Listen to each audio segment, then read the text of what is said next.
नमो अरिहंताण,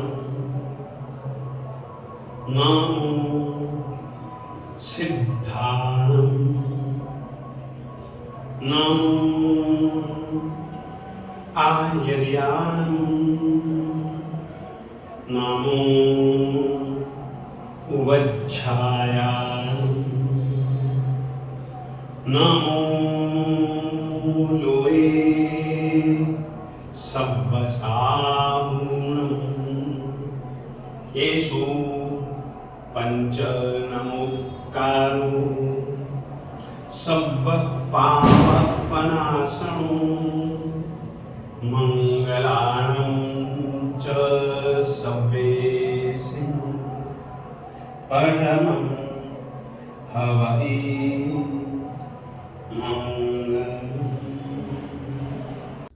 मत्वेति नाथ तव संस्तवनं मयेद मारभ्यते तनुधियापि तव प्रभावात् चेतो हरिष्यति सतां नलिनी दलेषु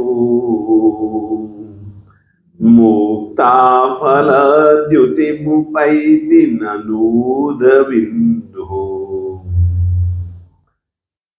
भले कोई कहे कि भक्तामर स्तोत्र के यंत्रों में, मंत्रों में, तंत्रों में, शब्दों में, श्लोकों में अद्भुत शक्ति है। सचमुच में है भी, लोगों का अनुभव और लोगों के द्वारा चली आने वाली बात सही है, परंतु रचनाकार स्तुतिकार महापुरुष कहते हैं, उन्होंने तो जब रचना की तब से ही कह दिया, उनको तो इतना भरोसा था। कोई अनुभव करके कहे तो वो उसके भरोसे की बात अनुभव पर आधारित है, परंतु जब ये स्वयं बता रहे हैं कि मेरा यह काव्य जो कि मैं परमात्मा श्री आदिनाथ स्वामी जी का स्तुति गान कर रहा हूं, ये सचमुच में सज्जन विभूतियों के हृदय का हरण करेगा करेगा करेगा। क्यों करेगा? उसका मुख्य कारण क्या है? उस कारण की चर्चा वे स्वयं करते हैं, और वो जब चर्चा करते हैं तो वो स्पष्ट रूप से कहते हैं कि यह जो सज्जन पुरुषों के दिलों को हर लेगा, उसके पीछे कारण न तो कोई यंत्र है, न कोई मंत्र है, न कोई तंत्र है, न कोई श्लोक है। यदि ऐसी शक्ति का कोई कारण है तो तव प्रभावात, हे आदिनाथ स्वामी दादा, तेरा प्रभाव है। मेरे शब्दों में कोई भी किसी भी प्रकार की ताकत नहीं है कि किसी के मन को हर ले। ये जो होगा केवल तेरी स्तुति से, तेरी स्तुति में बोले गए शब्दों में जो चमत्कारिकता, जो प्रभावकता, वह मात्र मात्र मात्र तेरी कृपा है। सचमुच में परमात्मा की कृपा पर कितना भरोसा।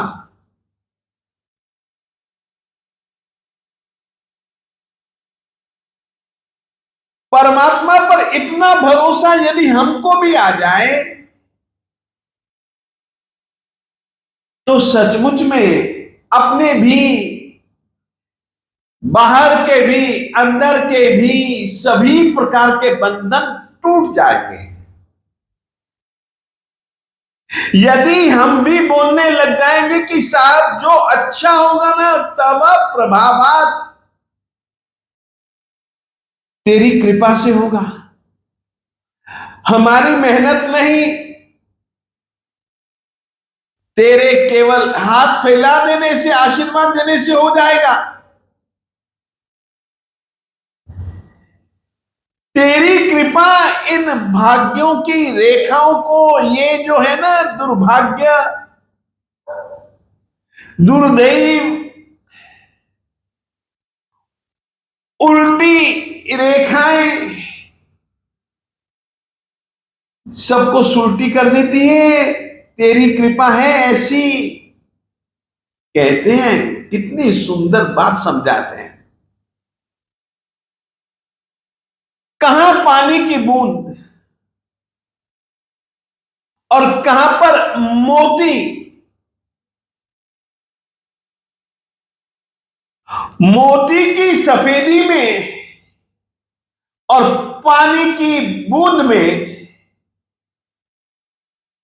बड़ा फर्क होता है, बड़ा फर्क होता है। परंतु जिस समय वो पानी की बूंद, ओस की बूंद कमलिनी के पत्तों पर गिरती है, नलिनी दलेशु, कमलिनी का पत्ता चिकना होता है। कमलिनी के पत्ते में एक शक्ति होती है कि यदि उस पर पानी की बूंद गिर जाए तो पानी प्रतीत नहीं होता, प्रतीति होती है कि ये तो यार मोती है, मोती। ये मोती दिखने की ताकत जल की बूंद में नहीं है। यदि शक्ति होती तो कमलिनी पत्तों के संयोग के बिना भी वो मोती ही दिखते ना, मगर ऐसा तो होता नहीं, ऐसा हुआ नहीं। मोती की प्रतीति कमलिनी पत्तों के कारण से इन शब्दों में ना कोई यंत्र है, ना कोई मंत्र है, ना कोई तंत्र है, ना कोई इष्ट जुड़ा हुआ है। यदि कुछ भी है तो तब प्रभावात आदिनाथ दादा तेरी कृपा का परिणाम है, तेरी कृपा का परिणाम है, तेरे प्रभाव का यह परिणाम है। परमात्मा पर इतना भरोसा होता है ना, अपने आप को उसमें से जब व्यक्ति बाहर कर देता है तो परमात्मा हम में उतर आता है। हमारा अहम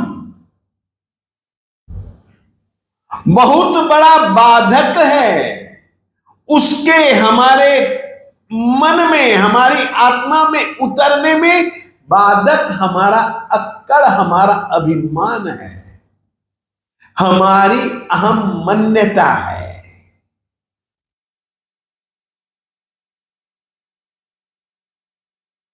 बस एक इतना भरोसा परमात्मा पर, और वो कहते हैं तनुधिया मतवेति नाथ तव संस्तवनम मयेद मारभ्यते। तनुधियापि, आगे वो कहते हैं कि तव प्रभावा, मेरी तो अकल जो है ना, जहां से शब्द निकलते हैं वो बुद्धि तो बहुत कमजोर है। वो बुद्धि जो है ना बहुत छोटी है। तेरा जो स्वरूप है ना, विराट विराट विराट है। आकाश को कोई बाहों से नापना चाहे नहीं नाप सकता। तनु दिया।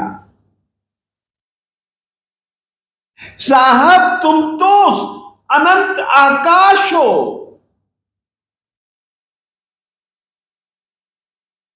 हम पूरा देख भी नहीं सकते, जान भी नहीं सकते, तो बता तो क्या पाएंगे।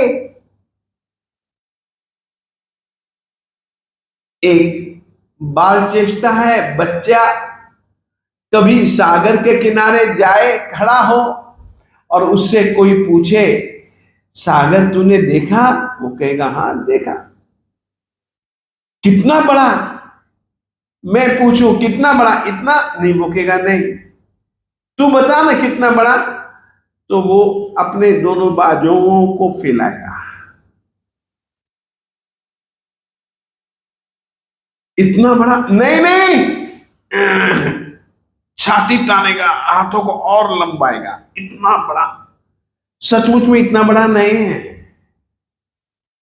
तनु धिया, छोटा तन, छोटी बुद्धि, प्रयास भी छोटा, और उस प्रयास में यदि वो पूरी की पूरी ताकत भी लगा देना तो भी सागर की लंबाई तो नहीं बताई जा सकती, सागर की गहराई तो नहीं बताई जा सकती।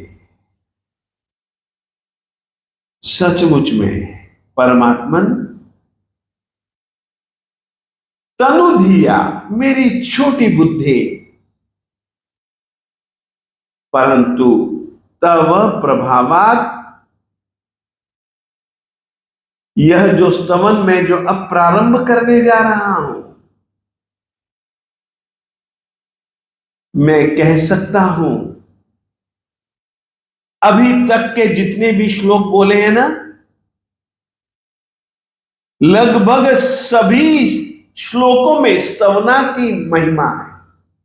परंतु ये तो स्तवना की महिमा अद्भुत है। ये तो ऐसी बात, स्वाति की बूंद मोती बनती है, कारण सीप का संयोग पाकर के।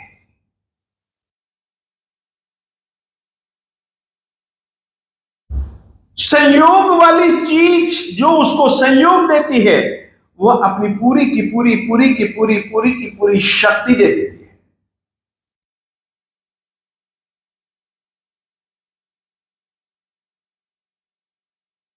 सीप में पड़ते ही स्वाति की बूंद मोती बन जाती है, और यदि वही बूंद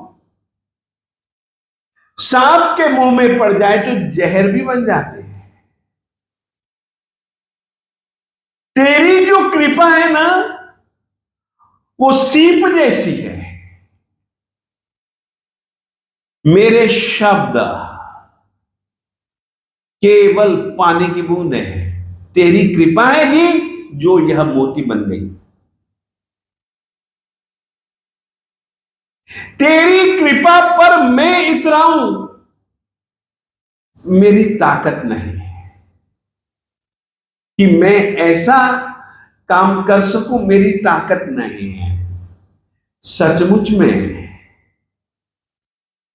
परमात्मा का संग, आप लोगों से यह कहना चाहूंगा, इन्होंने कहा आरभ्यते, आप अपनी शक्ति की कल्पना छोड़ दो, आप परमात्मा की शक्ति की कल्पना करके परमात्मा के भरोसे आप अपने कार्य को सौंप दो, तो सचमुच में वो कार्य अद्भुत बन जाता है। ये बात ये कहना चाहते हैं, जिसकी तुमने कभी कल्पना भी नहीं की वो चीज बन जाएगी। परमात्मा सांप का मुंह नहीं है, पानी की बूंद केले में पड़ती है, सुना है केले के बीच में पड़ती है, तो केले के पौधे या केले के वो जो खड़े रहते हैं उसमें पड़ती है, तो वो कपूर बन जाते हैं। सज्जनों के हाथ में गई चीज, सज्जन उसको अच्छा ही स्वरूप देंगे। दुर्जनों के हाथ में यदि वो चीज चली जाए तो वो उसको अपनी तरीके से, अपनी तरफ से मलिन ही स्वरूप देंगे। देखते नहीं अपन, खाद और पानी, पानी एक ही कुएं का, खाद एक ही बोरी की, एक ही कंपनी की। आम के पेड़ को, आम की गुठली को यदि दे दी जाए तो मीठा रस बन जाती है। वो ही पानी, उसी कुएं का पानी और उसी कंपनी की, उसी बोरी में से निकाली गई वही खाद पानी करेले को दे दो, नीम को दे दो, कड़वा रस, कटु रस, आंवले को दे दो, खट्टा रस, कसैला रस।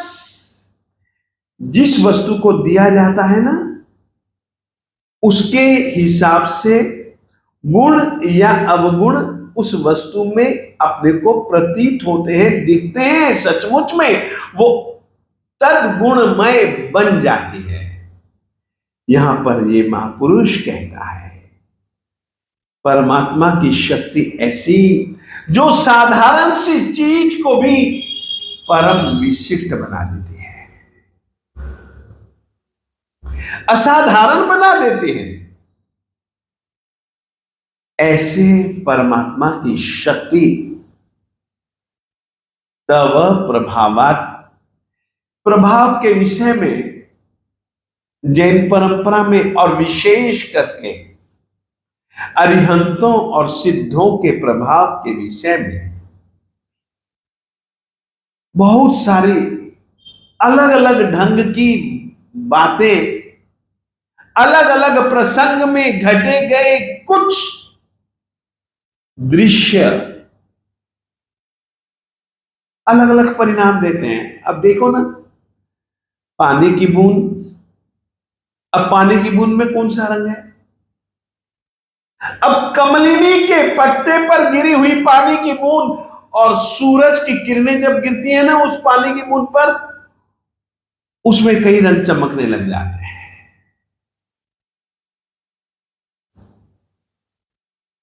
कारण सूरज की किरणों के रंगों का स्पर्श पाकर के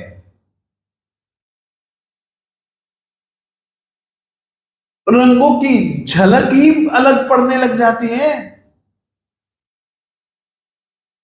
पता नहीं परमात्मा का प्रभाव किस रंग के रूप में अपने को महसूस हो,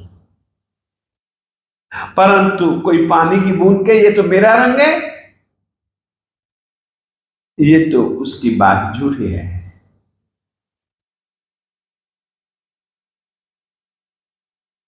ये महापुरुष कहता है, तनु धिया, इतनी सुंदर वाक्य रचना, इतने अच्छे अच्छे अलंकार, सचमुच में अपने आप में एक अद्भुत कोटि का स्तोत्र है यह। शब्द शब्द में मंत्र, यंत्र, तंत्र सब कुछ जुड़े हुए हैं, दिखते नहीं हैं मगर हैं। वो क्या है? तव प्रभावात। जो कुछ भी इसमें है ना,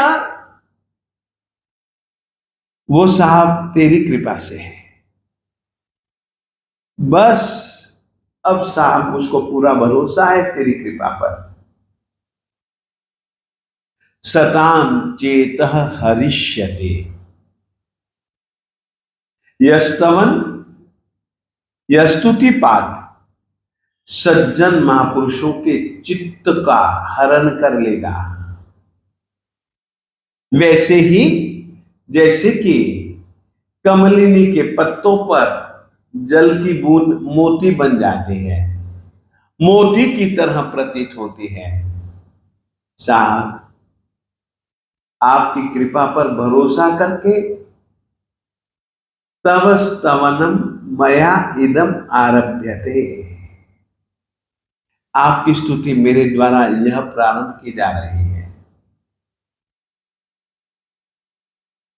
इसमें नाथ शब्द का प्रयोग बहुत बहुत बहुत प्रयोजन को सूचित करता है। इन्होंने स्तवन प्रारंभ करने के पहले परमात्मा को नाथ कहा। नाथ शब्द का प्रयोग सहेतुक है। नाथ शब्द की परिभाषा बहुत अद्भुत है और आदिनाथ स्वामी जी, उनकी पूरी की पूरी जिंदगी को हम उठा करके देखें ना, तो सच्चे नाथ के रूप में ही वे साबित होंगे। नाथ का मतलब क्या है? सामान्य भाषा में हम उसको कहते हैं स्वामी, मालिक।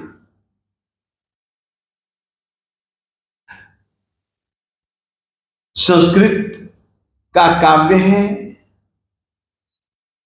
संस्कृत भाषा का प्रयोग है। संस्कृत भाषा में नाथ उसी को कहा जाता है जो दो काम करता है, और वे दोनों काम बड़े जबरदस्त हैं। जो वस्तु प्राप्त नहीं हुई उसको देने वाला, जब वस्तु प्राप्त हो गई तो उसकी सुरक्षा करने वाला, योग और क्षेम का वहन करने वाला आत्मा नाथ कहलाता है। सभी कलाएं स्त्रियों को, पुरुषों को उनके योग्य, तत्काल में भी योग्य और भविष्य काल में भी उपयोगी ऐसी कलाएं, ऐसी सभी विधाएं वर्तमान काल में तो उपयोगी थी ही थी जिस समय आदिनाथ स्वामी जी थे, परंतु उनके द्वारा सिखाई गई वे सब विधाएं और कलाएं, वे सभी के सभी शिल्प, वे सभी प्रकार की नीतियां भविष्य में भी उपयोगी, इन सब चीजों का दान देने वाला प्रथम दाता यदि कोई था ना, तो वो आदिनाथ स्वामी जी थे। और सचमुच में केवल देकर के रुक नहीं गए, देकर के रुक नहीं गए, देने के बाद उनको संभालने की तरीका भी सिखाया, समझाया और लोगों को बताया कि ऐसे संभालना, ऐसे संभालना, ऐसे संभालना। जो नहीं संभाल पाए, यदि वे आदिनाथ जी के पास में गए तो बहुत अच्छे ढंग से उन्होंने संभाला है जी। सचमुच में परमात्मा आदि नाथ, युग के आदि काल में अगर कोई ऐसा नाथ बन करके हम सबको धर्म दान, कला दान, शिक्षा दान, संस्कार दान, अच्छे से अच्छे संस्कारों का दान,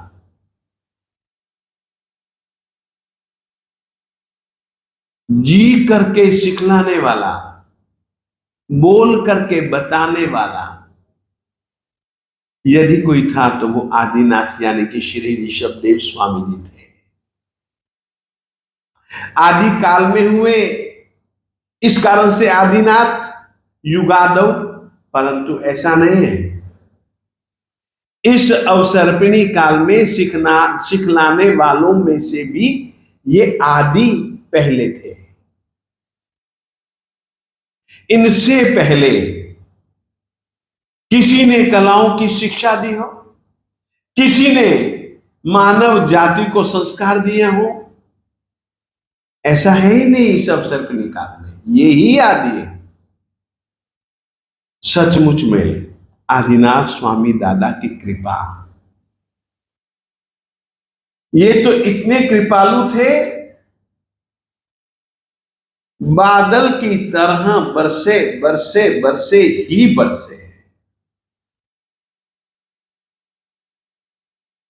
जब तक आसमान में रहे, यानी कि जब तक वे जीवित रहे, तब तक बरसना बरसना बरसना ही बरसना। इस तरीके के परमात्मा आदिनाथ स्वामी जी की स्तुति को अब प्रारंभ करने जा रहे हैं हमारे स्तुतिकार, हमारे इष्ट गुरु श्री मानतुंग सुरेश्वर जी महाराज साहेब। आओ अपन पहले उनको प्रणाम करें, जिन्होंने अमृत हमको दे दिया, अमृत का कलश हमको पकड़ा दिया, चमत्कारिक शक्तियों से छलकता हुआ सभी प्रकार के, केवल स्तवना से, केवल आराधना उपासना से सभी प्रकार के रोगों, सभी प्रकार के शोकों, सभी प्रकार की मंगल कामनाओं को पूर्ण करने वाला यह परम स्तोत्र हमारी दृष्टि से तो हम भले माने पहले श्लोक से ही चालू है, परंतु ये महापुरुष स्वयं स्तुतिकार महापुरुष कहते हैं, मया इदम आरभ्यते, अब मेरे द्वारा यह प्रारंभ किया जा रहा है। इसमें उन्होंने नाथ और तव प्रभाव इन शब्दों का प्रयोग करके बहुत सारे रचना संबंधी रहस्य खोलने का प्रयास किया है। सचमुच में यदि हम भक्ति से गाएंगे ना, तो हमको महसूस होगा। आदिनाथ स्वामी जी बाद में महसूस होंगे, पहले महसूस होगा। ये स्तोत्र खुद नाथ बन करके हमको दे भी रहा है और हमारी रक्षा भी कर रहा है। इस तरीके के परम स्तोत्र को सुनते रहें, सुनते जाएं और कहते रहें कि मैं तो हर रोज कहता हूं कि साहब मानतुंग सूरी दादा, तुम तो सागर हो, सागर हो, सागर हो।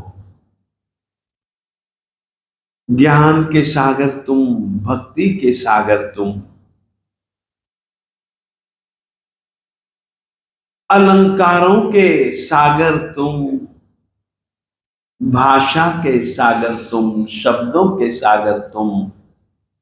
साहब एक बूंद दे दो, एक बूंद दे दो, एक बूंद दे दो, बस आज इतना ही। जय जयेश्वरदेव की। मैं मंजरी जैन। वाला दीनाथ मैं तो पकड़ो तारो हाथ, मने दे जो सदा साथ हो। वाला दीनाथ हो, आई तुम पास लई मुक्ति नियास, मने कर सो ना निराश हो। वाला दीनाथ हो, तारा दर्शन पामी नयनो ठरे छे, नयनो ठरे छे। रोम रोम आमारा पुलकित बने छे, पुलकित बने छे। ભવો ભવનો મારો ઉતરે છે થાક, હું છું પામું હરવાસ ઓ વાલાદિનાથ ઓ તારી વાણીથી મારે મનડું ઠરે છે, મનડું ઠરે છે. કર્મ વર્ગના મારે ક્ષણ ક્ષણ ખરે છે, ક્ષણ ક્ષણ ખરે છે. ઠરી જાય છે મારો કશાયોની આગ, છૂટે રાગ દ્વેષનો ગાંઠ હો વાલાદિનાથ હો. તારી આજ્ઞાથી મારે હૈયું ધરે છે, હૈયું ધરે છે. તુજ પંથે આગળ વધવા સત્વ ભને છે, સત્વ ભને છે.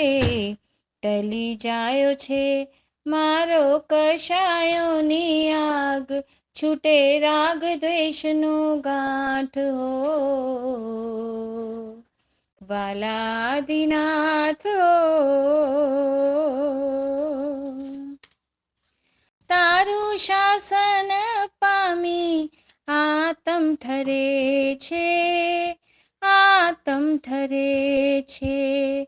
મોક્ષ માર્ગમાં એ તો સ્થિર બને છે, સ્થિર બને છે.